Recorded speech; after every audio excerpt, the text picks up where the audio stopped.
दे रखा है ए जिसका साइज है 3/3 और उसकी आइगन वैल्यूज दे रखी हैं 1 -1 और 3। जितना मैट्रिक्स का साइज होता है उतनी आइगन वैल्यू होती है, क्योंकि जो कैर इक्वेशन है उसकी जो डिग्री होती है वो उतना ही बनती है जितना कि उसका साइज होता है। 3 आइगन वैल्यू दे रखी है और हमें बताना है सबसे पहले ऑप्शन ए में ए स्क्वायर प्लस ए, ऑप्शन बी में ए स्क्वायर माइनस ए और ऑप्शन सी में ए स्क्वायर प्लस 3a, ऑप्शन 4 में ए स्क्वायर माइनस 3a। तो ये चारों ऑप्शन में आपसे पूछा गया है कि वो सिंगुलर हैं या नॉन सिंगुलर हैं। तो सिंगुलर और नॉन सिंगुलर आप डिटर्मिनेंट की हेल्प से बता सकते हैं, लेकिन डिटर्मिनेंट आप तब कैसे निकालेंगे जब आपको मैट्रिक्स नहीं पता है। तो यहाँ पर determinant in terms of eigen values निकालेंगे। यहाँ पर ए स्क्वायर प्लस ए यानी कि जो भी इस तरह से पॉलिनोमियल स्ट्रक्चर दे रखी है इन टर्म्स ऑफ मैट्रिक्स, उसके लिए हम आइगन वैल्यू फाइंड आउट करेंगे। इसके लिए सबसे पहले आपको याद रखना है, अगर कोई मैट्रिक्स ए है और उसकी eigenvalue A B C हैं, तो A raise to the power के की जो आइगन वैल्यू होंगी वो आइगन वैल्यू की पावर हो जाएगा, यानी कि ए की पावर के, बी की पावर के और सी की पावर के। ऐसे ही अगर कोई मैट्रिक्स को स्केलर सी से मल्टीप्लाई कर दिया जाए तो उसकी आइगन वैल्यूज भी स्केल्ड हो जाते हैं, यानी कि सी ए, यहाँ पर कैपिटल सी ले लीजिए और कैपिटल सी बी और कैपिटल सी सी। इस तरह से आइगन वैल्यू स्केल्ड हो जाती हैं। और ए प्लस बी की जो आइगन वैल्यू होगी अगर ये करेक्ट साइज के हैं तो ए की आइगन वैल्यू यानी कि ए, बी और सी, इन आइगन वैल्यू में बी की आइगन वैल्यू आप जोड़ देंगे, जैसे एम, एन और टी।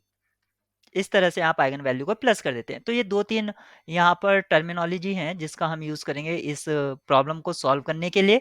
तो सबसे पहले हम इसको देखते हैं, ए स्क्वायर प्लस ए। यहाँ पर ए स्क्वायर प्लस ए की जो आइगन वैल्यू है सबसे पहले हम उनको निकाल लेते हैं। इसको निकालने के लिए जो आइगन वैल्यू है ए की वो है 1। एक बार मैं देख लेता हूँ, ये है 1 -1 और 3, 1 -1 और 3। तो ए स्क्वायर की आइगन वैल्यू को आप पावर कर दीजिए, यानी कि 1 और ये भी 1 हो जाएगा और ये 9 हो जाएगा। ए की जो आइगन वैल्यू है वो 1 -1 और 3। अब इन दोनों को प्लस कर दीजिए क्योंकि यहाँ पर प्लस का साइन था, तो ये हो जाएगा प्लस करने पर 2 0 और यहाँ पर प्लस करेंगे तो ये आपका हो जाएगा 12। यानी कि यहाँ पर एक आइगन वैल्यू 0 है, तो प्रोडक्ट ऑफ आइगन वैल्यू क्या देता है आपको, डिटर्मिनेंट देता है, यानी कि डिटर्मिनेंट आपका 0 आ जाएगा, यानी कि ऑप्शन ए आपका नॉन सिंगुलर है।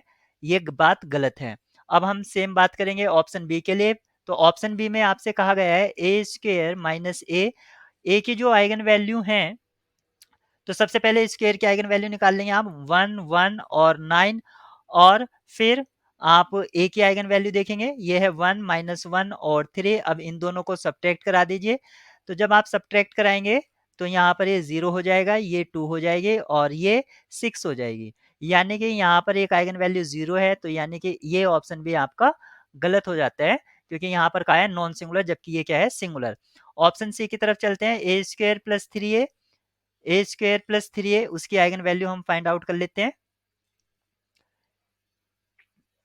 आइगन वैल्यू फाइंड आउट करने के लिए सबसे पहले ए स्क्वायर प्लस 3a, क्योंकि हमें पता है 1 -1 और 3 आइगन वैल्यू है ए की, तो ए स्क्वायर की आइगन वैल्यू होंगी 1 1 9 और 3a की जो आइगन वैल्यू है वो 3 -3 और ये हो जाएंगी 9। अब हमें प्लस करना है, तो ये आइगन वैल्यू मिलेगी आपको 4 और ये मिलेगी -2 और 18, यानी कि कोई भी आइगन वैल्यू 0 नहीं है, यानी कि ऑप्शन सी आपका ट्रू हो जाता है, क्योंकि कहा है नॉन सिंगुलर, क्योंकि अगर इनको मल्टीप्लाई कराएंगे तो आपको डिटर्मिनेंट नॉन जीरो मिलेगा। अब बात करेंगे लास्ट ऑप्शन की, जो है ए स्क्वायर माइनस 3a, इसकी आइगन वैल्यू आपको मिलेंगी 119 और -3a करेंगे, या 3a की जो आइगन वैल्यू है वो 3 -3 और 9। अब दोनों को सब्ट्रैक्ट करा दीजिए, तो यहाँ पर आप देखेंगे कि कोई भी आइगन वैल्यू आपको 0 नहीं, यहाँ पर ये 0 मिलेगा, लास्ट आइगन वैल्यू आपको 0 मिल जाएगी।